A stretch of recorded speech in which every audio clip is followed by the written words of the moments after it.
नमस्कार दोस्तों, स्वागत है आपका धर्मवीर लाइव कार्यक्रम में। दोस्तों, हमने आज सुबह एक वीडियो अपलोड किया था जिसमें हमने ये बताया था कि भारत सरकार ने टूरिस्ट गाइड और ट्रैवल एजेंट्स के लिए लोन से रिलेटेड कौन-कौन सी गाइडलाइन जारी की है और उनमें उनके किस तरीके के डायरेक्शंस उस गाइडलाइन में दिए गए हैं। दोस्तों, उससे संबंधित कई क्वेरीज हमारे दर्शकों ने हमारे सामने रखी थी। उसी गाइडलाइन में जो क्वेरीज हमारे दर्शकों ने हमारे सामने रखी हैं, उनसे संबंधित ज्यादा स्पष्टीकरण के लिए हम जुड़े हुए हैं डॉक्टर अजय सिंह जी के साथ, जो कि tourist guide federation of India के प्रेसिडेंट हैं। और उस मीटिंग में वो वर्चुअली मौजूद थे क्योंकि फिजिकल मीटिंग तो अब हो नहीं रही हैं। तो मिनिस्ट्री ऑफ टूरिज्म के साथ जो मीटिंग हो रही थी उसमें वो वर्चुअली मौजूद थे, जिसमें ये पूरी गाइडलाइन फाइनलाइज हुई है। तो उस पूरी गाइडलाइन के बारे में बात करने के लिए प्लस जो हमारे डाउट्स हैं उनके बारे में बात करने के लिए हमारे साथ डॉक्टर अजय सिंह जी खुद जुड़े हुए हैं। डॉक्टर अजय सिंह जी, आपका स्वागत है धर्मवीर लाइव कार्यक्रम में। थैंक यू धर्मवीर जी, आपको बहुत बहुत धन्यवाद। आप पर्यटन संबंधी सूचनाएं न्यूज आम जन तक पहुंचाते रहते हैं, इसके लिए आपको बहुत बहुत धन्यवाद। छोटा सा प्रयास है डॉक्टर साहब, चूंकि लोग अवेयर नहीं हैं बहुत सारे इश्यूज से, तो वो सभी लोग अवेयर रहें और एक यूट्यूब चैनल पर एक प्लेटफॉर्म बनाने का एक प्रयास है। तो ट्रैवल कम्युनिटी है उसका एक प्रॉपर चैनल ऐसा हो जिस पर हम अपनी बात रख सकें और ऊपर तक पहुंचा सकें, उसके लिए एक छोटा सा प्रयास मैं कर रहा हूं। लेकिन आप जो प्रयास कर रहे हैं वो उससे कहीं ज्यादा बड़े हैं। इस कोविड काल में भी आप डॉक्टर साहब बनारस से लेकर दिल्ली तक और दिल्ली से लेकर मुंबई तक मीटिंग्स में और उनमें बिजी रहते हैं। तो आपका प्रयास मेरे प्रयास से कहीं ज्यादा बड़ा है डॉक्टर साहब। धन्यवाद, कम से कम आपने कंसीडर तो किया। नहीं डॉक्टर साहब, हम तो फ्रीलांस जर्नलिस्ट हैं, हम सभी की मेहनत को कंसीडर करते हैं और हमें दिखता है कि कुछ लोग चाहे छोटा प्रयास कर रहे हो या बड़ा प्रयास कर रहे हो, लेकिन वो प्रयास कर रहे हैं। धर्मवीर जी, मेरा मानना है कि हमें अपना काम करते रहना चाहिए। आप सभी को खुश नहीं कर सकते, लेकिन एक मेजॉरिटी यदि आपके पक्ष में है और वो खुश हैं, आपके कार्यों को सराहते हैं, तो आपको आगे बढ़ना चाहिए। फिर भी कोई सराहे या न सराहे, जो हमारी ड्यूटी है, जो हमारा कर्तव्य है, उसके निर्वहन की जिम्मेदारी भी मेरी है और मैं इसलिए हमेशा इसमें तत्पर रहता हूँ। इवन मैं आपको बता दूं कि मार्च 2020 से अब तक मैंने 4 फिजिकल मीटिंग मंत्रालय में की है। जब भी संभव हुआ है फिजिकल मीटिंग का, तो हमने किया है और हमने काफी चीजें अपने फेडरेनिटी के हक में लाने का प्रयास किया है। आगे भी प्रयास जारी है। डॉक्टर साहब, एक मीटिंग आपकी कल मिनिस्ट्री ऑफ टूरिज्म के साथ हुई थी इस गाइडलाइन से रिलेटेड? जी हाँ, कल हुई थी एक मीटिंग जिसमें टूरिज्म मिनिस्ट्री के भी लोग थे और फाइनेंस मिनिस्ट्री के भी प्रतिनिधि वहां मौजूद थे। और इसमें हमारे जो विचार, वास्तव में विचार क्या, हमारे जो क्वायरीज थे उनको जानने का अवसर मिला। जो फाइनेंस मिनिस्ट्री के प्रतिनिधि वहां मौजूद थे उनसे भी, और अपने पर्यटन मंत्रालय के जो पदाधिकारी लोग, अधिकारी लोग मौजूद थे उनसे भी। डॉक्टर साहब, हमें क्या लगता है कि चूंकि पैकेज की घोषणा पहले हो चुकी थी, लेकिन उसके बाद जिस तरीके से आईटो के प्रेसिडेंट राजीव मेहरा जी और आपने एज अ टीजीएफआई प्रेसिडेंट जिस प्रकार से सोशल मीडिया पर इस मुद्दे को उठाया था, उसके बाद हमें ऐसा लगता है कि फाइनेंस मिनिस्ट्री के ऊपर एक मोरल प्रेशर था कि आप लोगों से भी कंसल्ट की जाए, इसकी फॉर्मेलिटीज इस लोन और पैकेज से रिगार्डिंग होंगी। हाँ धर्मवीर जी, ये तो थी ही। और मैं वास्तव में जो एक टूरिज्म टास्क फोर्स बना हुआ है, 9 लोगों की कमेटी है पूरे ऑल ओवर इंडिया में, जिसमें पर्यटन मंत्री पदेन उसके हेड हैं, मैं भी उसमें मेंबर हूँ और मैं मंत्रालय के द्वारा नॉमिनेट किया गया हूँ। तो इसलिए भी मुझे जो भी मीटिंग्स होते हैं, जो भी चर्चाएं होती हैं, उसमें मुझे एज ए टीजीएफआई प्रेसिडेंट आमंत्रित किया जाता है और कल भी उसी कड़ी में उन्होंने आमंत्रित किया था। जी डॉक्टर साहब, कल की मीटिंग में क्या बातचीत हुई? बातचीत हुई, जो लोन का प्रोसेस है, जो 1 लाख रुपए का लोन दे रहे हैं, उसका जो प्रोसेस है उस पे चर्चा हुई। हालांकि हमारी आपत्ति, शुरू में ही हमने अपनी आपत्ति दर्ज करवा दी कि एक तो 1 लाख रुपए का लोन सफिशियंट नहीं है। नंबर 2, जो ऑलरेडी कर्जे में डूबा हुआ है उसके ऊपर दूसरा कर्जा लाद देना, ये कहीं से नैसर्गिक न्याय तो नहीं है। और यदि आदमी लेगा तो उसको कैसे वापस करेगा, कितने दिनों में वापस करेगा, 3 साल तक हमसे वो पैसे न मांगे जाएं, तब तो ये कुछ मायने रखता है। लेकिन जो पर्यटन मंत्रालय के अधिकारी थे, उन्होंने कहा कि हम इसका जो विस्तारीकरण है, आगे और पैसे चाहिए कि क्या नहीं चाहिए, इस पे हम बाद में चर्चा करेंगे। पर्यटन मंत्रालय और फाइनेंस मिनिस्ट्री जब भी चर्चा करेगी तो उसमें TGFI को जरूर आमंत्रित करेगी। लेकिन वर्तमान समय में जो लोन की प्रक्रिया है, उस पे हम लोग चर्चा करने के लिए इकट्ठा हुए हैं। लेकिन डॉक्टर साहब, कुछ क्वेश्चंस हमारे हैं। हमने चूंकि इस पूरी गाइडलाइन को पढ़ा है, स्टडी किया, और उसके बाद मैंने इस पर एक वीडियो बनाया है। हम इस वीडियो की जो लिंक है वो डिस्क्रिप्शन बॉक्स में देंगे इस वीडियो के में, तो वहां पर जाकर हमारा ये वीडियो भी देख सकते हैं सभी साथी। हमने कुछ उसमें स्टडी करने के बाद कुछ पॉइंट्स ऐसे पाए हैं, शायद आप उन पे ज्यादा क्लैरिफिकेशन दे पाए।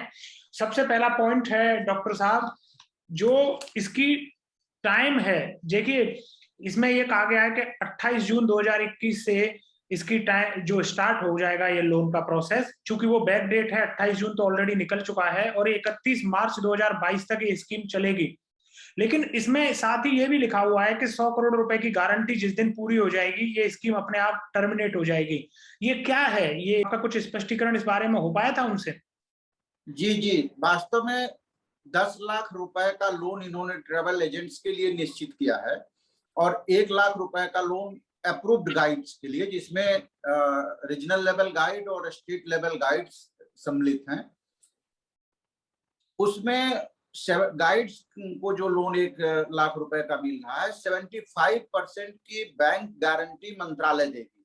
मतलब यदि वो लोन NPA में जाता है तो बैंक को 100 रुपए में 75 रुपए MOT देगी, मंत्रालय देगी, बैंक गारंटी के रूप में वो आ रहे हैं सामने, तो उतना पैसा उनको वापस करना पड़ेगा बैंक को। 25 रुपए की जिम्मेदारी बैंक की है कि बैंक भी फाइनेंस कर रहा है तो अगले को देखे कि ये आदमी कैसे लौटाएगा 25 रुपए हमारा। लेकिन 75 रुपए के बारे में बैंक को नहीं सोचना है, वो उसका गारंटर मंत्रालय है। ठीक उसी तरह ट्रेवल एजेंटों के लिए जो 10 लाख है, तो उनके 50% की गारंटी मंत्रालय ने ले रखी है, और 50% बैंक को खुद देखना पड़ेगा कि हम इनसे कैसे रिकवर करेंगे। तो इसलिए उन्होंने इस तरह का प्रावधान कर रखा है। जो आ रहा है कि 100 करोड़ रुपए का जहां पूरा हुआ गारंटी, उसके बाद ये बंद कर देंगे। तो जो पर्यटन मंत्रालय को फाइनेंस मिनिस्ट्री के द्वारा as a bank guarantee fund allot हुआ है, वो 100 करोड़ का है, और जहां 100 करोड़ की लिमिट क्रॉस हो गई, वहां ये चैप्टर क्लोज। अभी तक यही स्थिति है। तो इसका मतलब हमने अपने विश्लेषण में ये पॉइंट सही पकड़ा है, क्योंकि ये first come first serve basis जैसी स्कीम हो गई, पहले आओ पहले पाओ। एकदम सही कह रहे हैं धर्मवीर जी। हालांकि इसको मंत्रालय ने इस तरह से मेंशन नहीं किया है, लेकिन वास्तव में यदि आप इसके अंदर जाएंगे तो है यही चीज। हाँ, लेकिन सही जी, वो चाहे पूरे इंडिया में कोई भी ट्रेवल एजेंट हो, उसकी 75% की गारंटी भारत सरकार ले रही है। तो सीधी सी बात है कि उनके 100 करोड़ रुपए के लगभग उनको लोन दिया जाएगा, क्योंकि वो 1000 ट्रेवल एजेंट हैं और 10 लाख पर ट्रेवल एजेंट के हिसाब से 100 करोड़ का लोन उनको दिया जाएगा, और उसकी 75% की गारंटी MOT लेती है। तो 75 करोड़ रुपए की तो गारंटी केवल ट्रेवल एजेंट के लिए हो गई, तो फिर गाइडों के लिए तो 25 करोड़ रुपए का ही प्रावधान रह गया। देखिए, इसमें जो पहले आएंगे, जो आपने कहा कि फर्स्ट कम फर्स्ट सर्व, और दूसरा चीज एक चीज मैं बता दूं आपको कि जितना आसान दिख रहा है उतना आसान है नहीं। कल हमने इनकार कर दिया, जैसे इन्होंने कहा जिन गाइड को लोन लेना है वो अपना ITR और बैलेंस शीट सबमिट करें।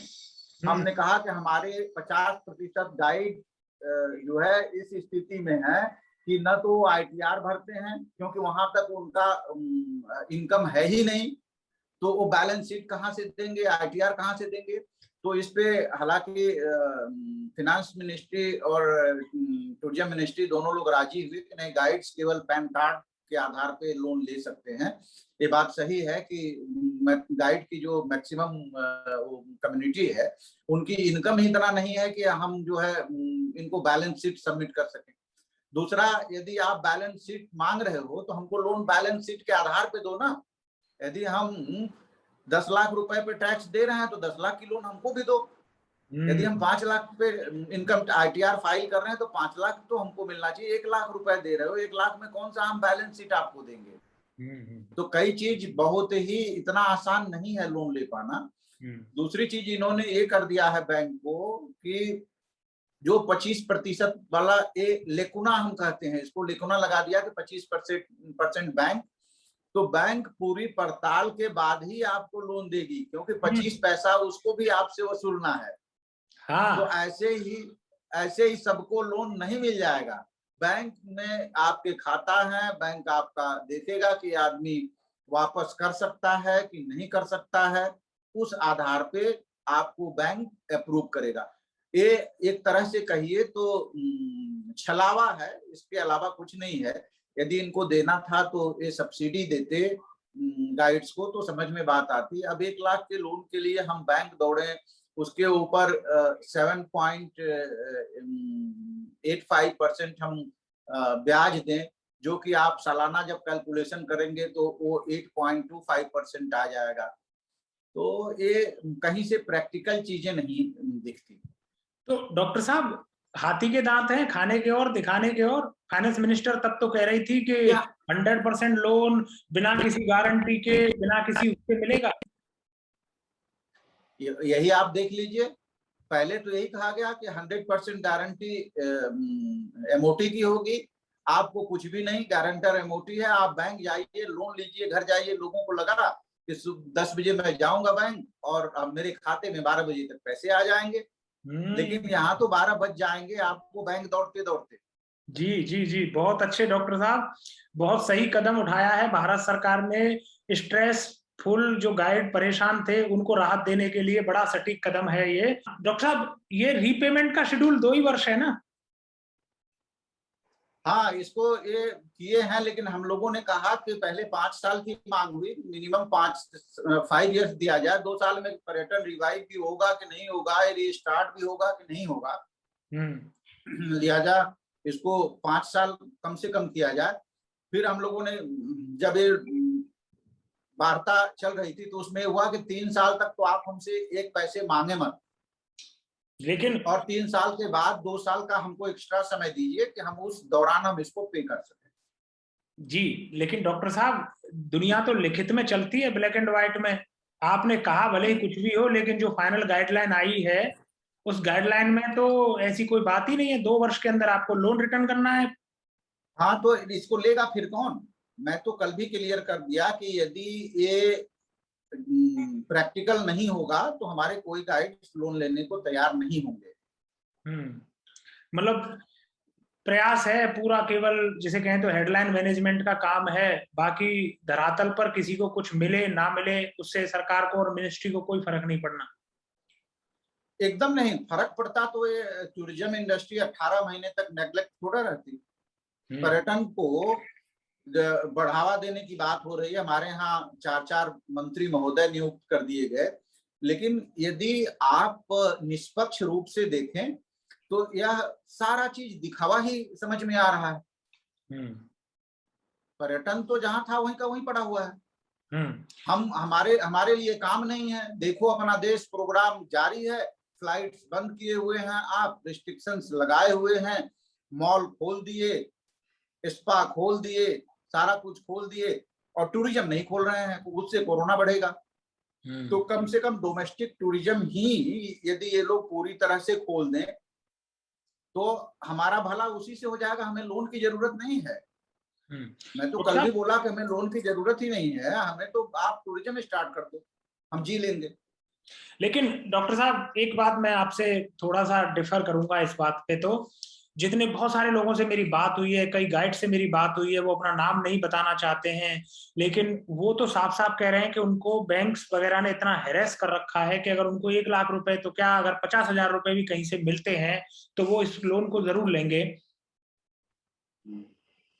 नहीं हैं, वास्तव में बहुत तो ऐसे लोग हमारे बीच में हैं जिनको की बहुत ही जरूरत है, एक डूबते को तिनके का सहारा, ऐसे लोग जरूर लेना चाहेंगे और इसलिए हम उन्हीं भाइयों की मदद के लिए ऐसे मीटिंग अटेंड कर रहे हैं, नहीं तो इस तरह के मीटिंग अटेंड करने का क्या मतलब है। जी तो कुछ न कुछ तो सहारा मिलेगा ही। डॉक्टर साहब, जो हमने ये गाइडलाइन स्टडी की उसके बाद हमारी समझ में ये आया है कि ये लोन सारी बैंकों से दिया जाएगा, आप किसी भी बैंक में लोन के लिए अप्लाई कर सकते हैं।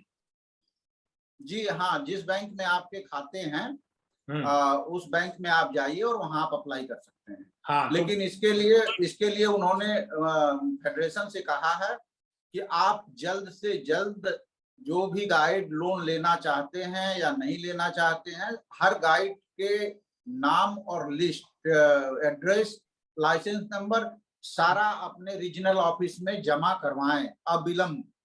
जी डॉक्टर साहब, एक पॉइंट है हमारे पास, सिक्योरिटी से रिलेटेड है। जो गाइड्स को तो कोई सिक्योरिटी नहीं देनी है किसी भी तरीके की, कोई भी संपत्ति गिरवी नहीं रखनी है, लेकिन ट्रेवल एजेंट को संपत्ति गिरवी रखनी होगी। हाँ, इस पे आटो प्रेसिडेंट मेहरा साहब ने कल जोरदार विरोध भी किया और उन्होंने कहा कि जिस ट्रेवल एजेंट के पास केवल एक ही घर है तो वो घर गिरवी रख देगा तो फिर खाएगा क्या। तो आप तो उनको और बुरी तरह से फंसा रहे हैं। तो आप बैंक गारंटी 100% दीजिए, आप 50% मत दीजिए। मेहरा साहब ने रखा था। इस गाइड को कुछ भी नहीं रखना है, क्योंकि कल हमने कहा था मेरे पास है ही क्या कि मैं आपको दूं। हमारे 80% गाइड तो ईएमआई के मकानों में रहते हैं जो ऑलरेडी बैंक के पास है, तो हम कौन सा घर दे देंगे आपको। तो हमारे पास कुछ है नहीं देने को, लेने के लिए हम हैं, देने को मेरे पास कुछ नहीं है। और ये वास्तविकता है, 1.5 साल में हमारे गाइड कम्युनिटी, हमारे भाई टूट चुके हैं। यस, ये आपने बिल्कुल दुरुस्त बात कही है कि गाइड लोग बिल्कुल पूरी तरीके से टूटे हुए हैं। डॉक्टर साहब, इनकी ईएमआईज वगैरह के बारे में कोई बात हुई थी कि आपकी, कि इसकी ईएमआईज किस प्रकार से बनाई जाएंगी? नहीं, ईएमआई के बारे में कोई बात नहीं हुई और गाइडलाइन के बारे में कोई बात नहीं हुई। और गाइडलाइन भी इस मामले में बिल्कुल चुप है, गाइडलाइन में भी कहीं नहीं लिखा गया। हाँ, ईएमआई के बारे में कोई बात नहीं हुई जी। ईएमआई तो देने की स्थिति में न तो ट्रेवल एजेंट है वर्तमान समय में, न तो गाइड है। जब कमाई है ही नहीं तो ईएमआई कहाँ से दी जाएगी। लेकिन गाइडलाइन में तो साफ साफ मेंशन है कि आप जब लोन लेंगे तो उस समय आपको बैंक के साथ ईएमआई की बात करनी पड़ेगी और लोन डिसबर्समेंट के बाद 2 साल के अंदर आपको ये लोन का रीपेमेंट करना है उन ईएमआई के थ्रू। देखिए, एक चीज मैं आपको बता दूं कि गोल्ड लोन जैसे आप लेते हैं तो उसमें 2 तरीके होते हैं। एक, आप अपना ईएमआई बनवा लीजिए। दूसरा ये होता है कि आपको 3 साल के अंदर पेमेंट करना है और आप जैसे फिजिबल हो आपको उस हिसाब से आप तो या तो 3 साल के लास्ट में आप पूरी की पूरी राशि दे दें, या जब आपके पास 10,000, 20,000, 25,000 रुपए हुए तो आप डालते जाइए, वो उसमें से घटते जाएगा। तो इस तरह की बातें है। आपके पास जब पैसे हैं तो उसमें डाल दीजिए, लेकिन समस्या यह है कि टूरिज्म कब स्टार्ट होगा इसका पता ही नहीं, तो हम पैसे वापस करने की कहां से वो दे सकते हैं। तो पॉसिबिलिटी ये भी बन सकती है कि पूरे 2 वर्ष तक आपको कुछ भी पेमेंट नहीं करना है और 2 वर्ष के अंत में आप इंटरेस्ट प्लस जो प्रिंसिपल है वो मिलाकर पेमेंट कर सकते हैं। हाँ, ऐसा ही है, ऐसा भी संभव है। एक फाइनल क्वेरी है हमारी डॉक्टर साहब, इसमें लास्ट में एक लाइन और जोड़ी है मिनिस्ट्री ऑफ टूरिज्म ने कि स्कीम को ऑपरेट करने के लिए एक कमेटी बनाई गई है। वो कमेटी इसमें कुछ भी अगर बदलाव होता है, कुछ भी चेंजेस होते हैं तो वो अकॉर्डिंगली चेंजेस कर सकती है। वो कमेटी ऑलरेडी फॉर्म हो चुकी है या वो कमेटी अभी बनाई जाने वाली है?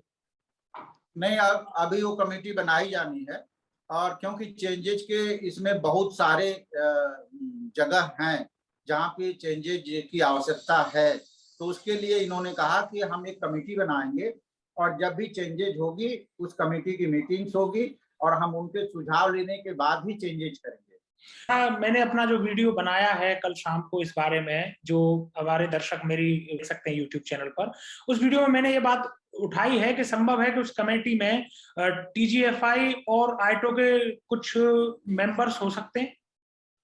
जी हाँ, कल पर्यटन मंत्रालय और फाइनेंस मिनिस्ट्री दोनों ने इस चीज को स्पष्ट किया है कि जो कमेटी बनेगी उसमें TGFI और आयटो दोनों के रिप्रेजेंटेटिव शामिल होंगे।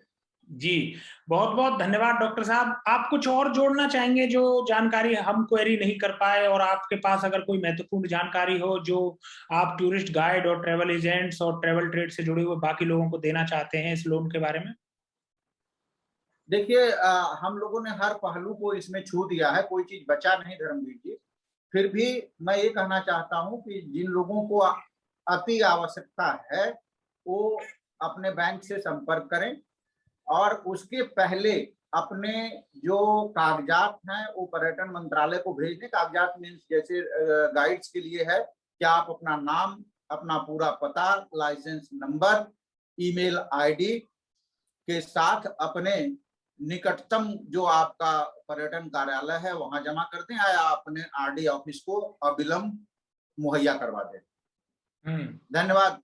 जी, डॉक्टर साहब आप हमारे साथ जुड़े, आपका बहुत-बहुत धन्यवाद। आपने बड़ी महत्वपूर्ण जानकारी हमारे दर्शकों के साथ शेयर की। इस बारे में अगर कोई और क्वेरी होगी तो हम एक बार फिर से आपके साथ जुड़ेंगे। धन्यवाद धर्मवीर जी, हम हमेशा आपके साथ जुड़ने को तैयार हैं, क्योंकि आप पर्यटन से संबंधित सारी सूचनाओं को आम जन तक पहुंचाते रहते हैं। हम इसमें आपके साथ हैं। धन्यवाद। धन्यवाद। नमस्कार। नमस्कार। नमस्कार।